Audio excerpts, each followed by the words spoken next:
जो ही हमारा एक मतलब जो है एक नारा है, एक नियम है, एक कायदा है कि पूरे देश के अंदर आज हमारा भातु समाज लगभग पूरे हिंदुस्तान में 22 स्टेट में 23 अलग अलग नामे से रही रहा है। अच्छा सॉरी सॉरी फ्रेंड्स, क्योंकि मैं थोड़ा सा मतलब कि ऐसा कुछ ज्यादा ही भावावेश में आ गया था। तो आप लोगों को मैं जानकारी देता हूं कि जय भातु जय भटानी ये हमारे संघ का टाइटल है।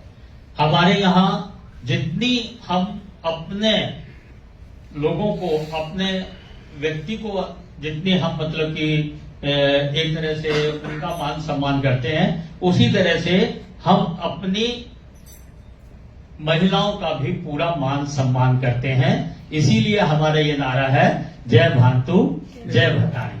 हम भातु की भी जय बोलते हैं और भटानी की भी जय बोलते हैं। हम दोनों में से किसी को भी कम नहीं करते। Yes, every man is Bhatu and every female is भटानी।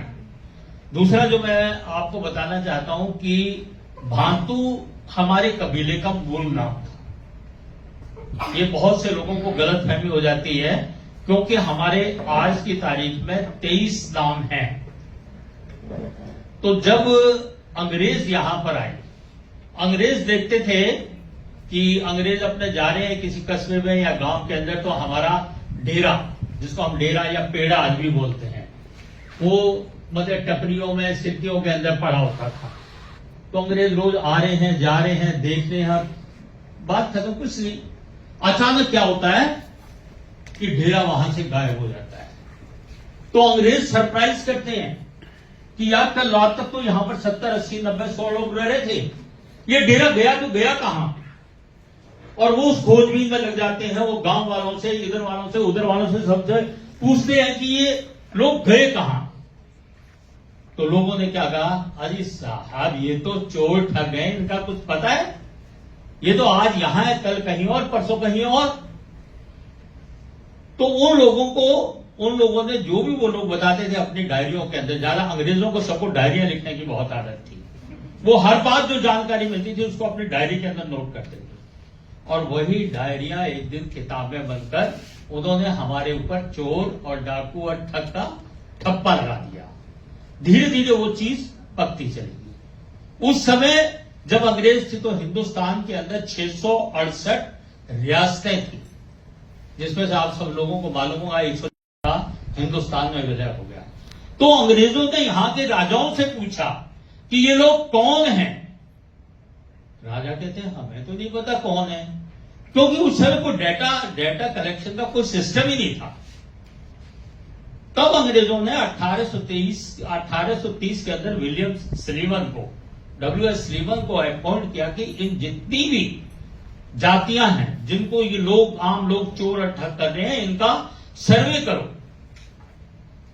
तो सर्वे के अंदर क्या हुआ कि एक ही जाति के, एक ही कबीला कई कई जातियों के अंदर बंट गया। सबसे पहले अंग्रेजों ने हमें क्लासिफाइड किया। कैसे क्लासिफाइड किया? Conservative class. तो यहां के पढ़े लोग, लिखे लोगों ने हमें कंजर्वेटिव की जगह कंजर कहना शुरू कर दिया। बहुत से लोग कहते हैं कि वो कंजर थे, बंजर थे, इसलिए उनको नहीं, ऐसा कुछ भी नहीं है, क्योंकि अंग्रेजों ने हमें कंजर्वेटिव क्लास कहा था। तो लोगों ने यहाँ के, क्योंकि यहाँ की मातृभाषा तो उर्दू थी, यहां तो ना हिंदी थी ना अंग्रेजी थी, लोगों को जैसा आता था उन्होंने कंजर कहना शुरू कर दिया। फिर जब अंग्रेजों ने इनका सर्वे किया, जैसे मैं अपने बारे में बताता हूं, मेरी जाति का नाम भेड़गुट है। भेड़गुट क्यों पड़ा मेरी जाति का नाम? क्योंकि हमारे जो बुजुर्ग बड़े बूढ़े थे, वो क्या होता था कि भेड़ जा रही है, वो उसमें भेड़ को उठाते थे, बगल में दबाते थे और भाग जाते थे। तो वो कहते थे भेड़ कहां की, भेड़, अरे वो भेड़गुटा ले गया। तो वो हमारा नाम भेड़गुट पड़ गया। जो कुच्ची बना रहा था उसका कुछ बंद पड़ गया। जो तमाशा दिखा रहा था, क्योंकि जो स्थानीय लोग अपनी भाषा में, मैं जो काम कर रहा हूं, मैंने अपनी जाति का नाम नहीं रखा। मेरी जाति का नाम वो है जो दूसरों ने जिस दाम से मुझे पुकारा, मैं जो काम कर रहा था हर जाति के पीछे, हर जाति के नाम के पीछे उसका काम छिपा हुआ है। अगर वो मिरासी है तो गाना बजा रहा है, नट है तो तमाशा कर रहा है, ठीक है ना। इस तरह से भेड़ गुटेक है, सिक्की बंद है, कूच बंद है। आप दुनिया भर की जातियों का जब स्थानीय भाषाओं में उनका अर्थ ढूंढने का प्रयास करोगे तो हर जाति के नाम के पीछे उसका काम छिपा हुआ है। कि गांव से या कस्बे से हम 1-2 किलोमीटर दूर वहां अपनी जिसे कहते हैं छपरी डाल लेना या सिक्की डाल लेना, उसके नीचे हम रहते थे। तो इस तरह का एक कबीला नहीं था। इस तरह के, क्योंकि मैं 12 के बारे में बहुत जानकारी इकट्ठी करनी चाहिए, लेकिन अभी तक मुझे 12 को डिफाइन करने वाला आदमी नहीं मिला। जिस तरह से अभी आपने मतलब पूछा कि नट मदारी ये वो, तो इस तरह से ये 12 कबीले थे। इन 12 कबीलों को जब इनका कोई भी जानकारी हमारे ना तो आम आदमी को थी, ना यहाँ के राजा महाराजाओं को थी, तो अंग्रेज जातियों ने इनका सर्वे किया। मैंने आपको बताया कि W.L. सलीमन को ब्रिटिश गवर्नमेंट ने अपॉइंट किया था, तो एक ही जाति वो 25, 30, 40 जातियों में टूट गई। क्यों? क्या एक गुजरात में रह रहा है, गुजरात के लोगों को जैसे आपने देखा कि हिंदी में मैं दोस्त बोल रहा हूं, वो मित्र बोल रहा है, वो फ्रेंड बोल रहा है। तो इसी तरह से भाषा या स्थानीय भाषा के आधार पर जिस जाति को जिस भी प्रदेश में या जिस भी राज्य में या जिस भी उसमें जिस नाम से पुकारते थे वो उसका नाम पड़ गया और अंग्रेज उसको दर्ज करते चले गए। कायदे से तो ये सरकारी स्तर पर की गई त्रुटियों का परिणाम है कि वो 12 समाज 250 से ऊपर जातियों में बंट गया। जिस तरह से मेरी भांतु जाति, मेरा भांतु कबीला, आज 23 जातियां तो हम आइडेंटिफाई कर चुके हैं। उसमें आइडेंटिफिकेशन का हमारा, हालांकि हमारे जितने भी 12 समाज हैं, हमारी भाषा लगभग आपस में मिलती है, लेकिन फिर भी उनमें एक डिवीजन है कि भांतु की बोली अलग है, बागड़ी की बोली अलग है, कालबेलिए की बोली अलग है, नट की बोली अलग है या मदारी की। इस तरह से उनमें थोड़ा थोड़ा डिफरेंस है।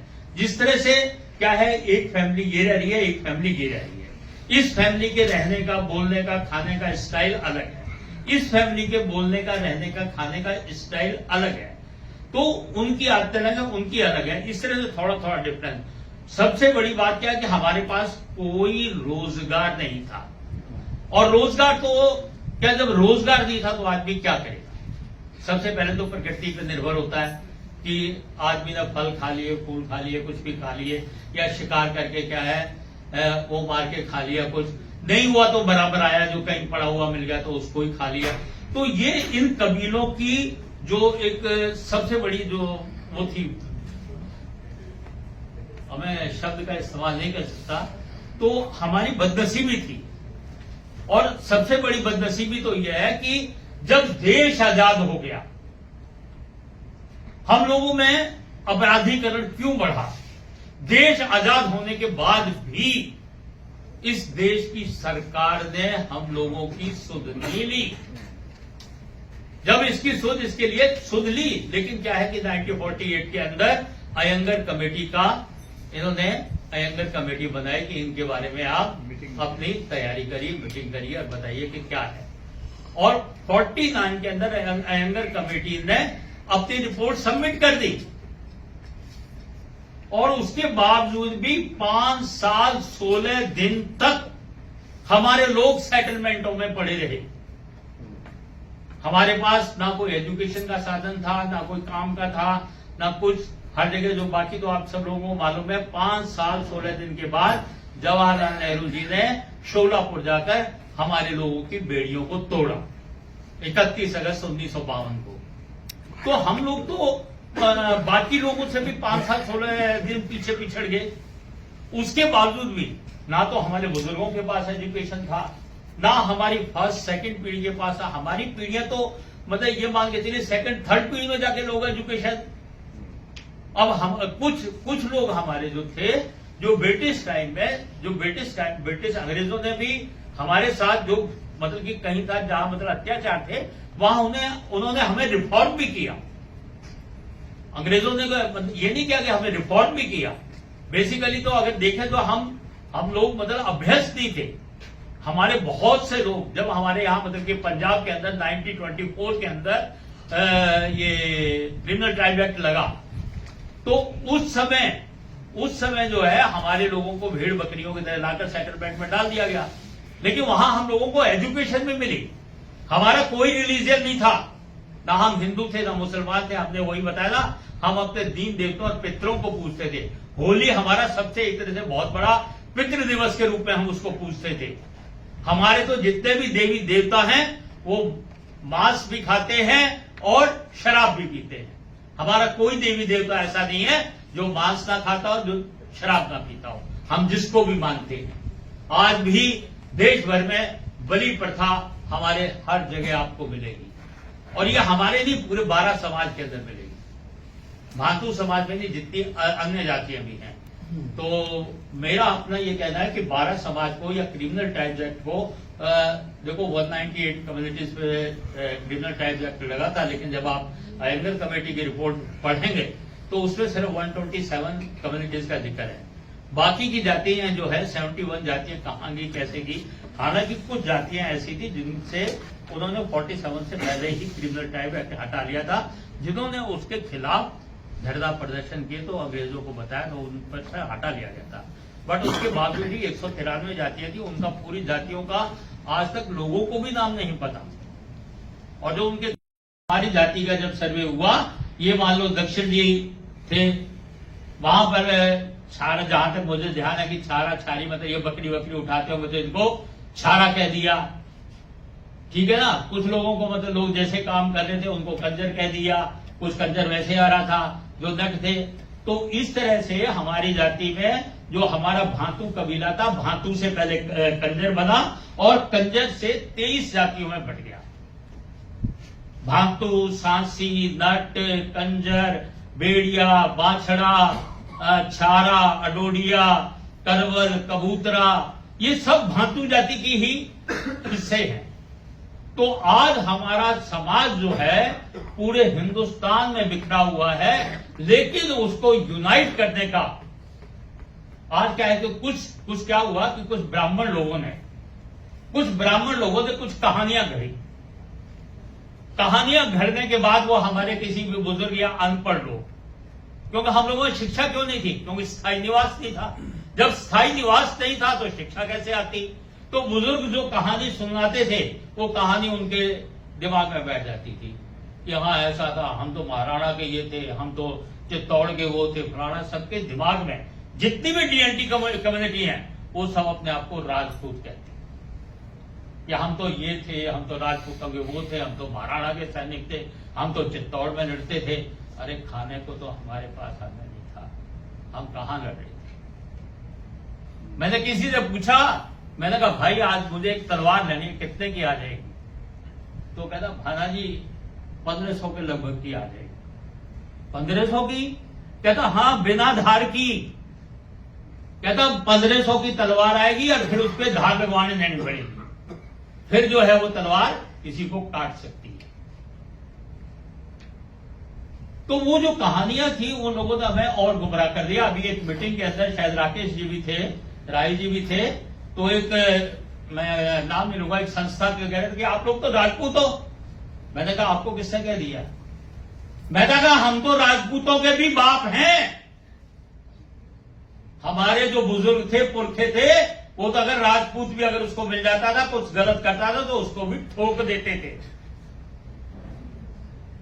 क्योंकि हम गलत को बर्दाश्त नहीं कर सकते थे, चाहे वो राजपूत हो, चाहे वो अंग्रेज हो, चाहे वो ब्राह्मण, चाहे कोई भी हो। इसमें कोई आदमी बुरा मत मानना मेरी बात का। हमारी जाति के अंदर किसी गलत बात को बर्दाश्त करने की क्षमता नहीं थी। वो गलत को गलत और सही को सही कहा करते थे। तो हम एक काफी लंबे अरसे से अपने अखिल भारतीय भातु समाज संघ के बैनर पर पूरे देश भर में, मैं आज यहां पर नाम लेना चाहूंगा कि हमारे राष्ट्रीय अध्यक्ष सुनील मलके जी, जो कि महाराष्ट्र से हैं, एक अच्छे बिजनेसमैन हैं और काफी कुछ समाज के लिए कर रहे हैं, और हमारे राष्ट्रीय महासचिव श्री रमेश राही जी, और भी बहुत से लोग हैं, श्री मोहन सिंह जी जॉइंट सेक्रेटरी, श्री राकेश बिसैया जी, डॉक्टर इंदर सेन जी। डॉक्टर इंदर सेन जी सीनियर साइंटिस्ट के पद से रिटायर्ड हुए। मिनिस्ट्री का नाम तो इनका भूल जाता हूँ। ये इन्होंने केमिस्ट्री में पीएचडी किया है और बहुत से अच्छे रतन कोडेकर जी हैं, वो अपने गुजरात का हाई कोर्ट के अंदर पब्लिक प्रोसिक्यूटर हैं, इस समय यूसीसी के मेंबर हैं और यूसीसी गुजरात में काम चल रहा है। तो हम जितना भी हमारा एजुकेटेड क्लास है उनको जोड़कर और समाज को, पूरे समाज को कनेक्ट करने का काम कर रहे हैं। जब तक समाज कनेक्ट नहीं होगा तब तक समाज यूनाइट नहीं होगा, और समाज को कनेक्ट करना ही हमारी सबसे बड़ी एक, जिसे कहते हैं, ड्यूटी है कि हम समाज को किस तरह से कनेक्ट करें। मुझे लगता है समय कम है और कुछ मैं बहुत ज्यादा बोल गया। आप सभी लोगों का धन्यवाद, आप लोगों ने मुझे सुना। कोई गलती हो तो क्षमा करना। दक्षिण जी प्लीज।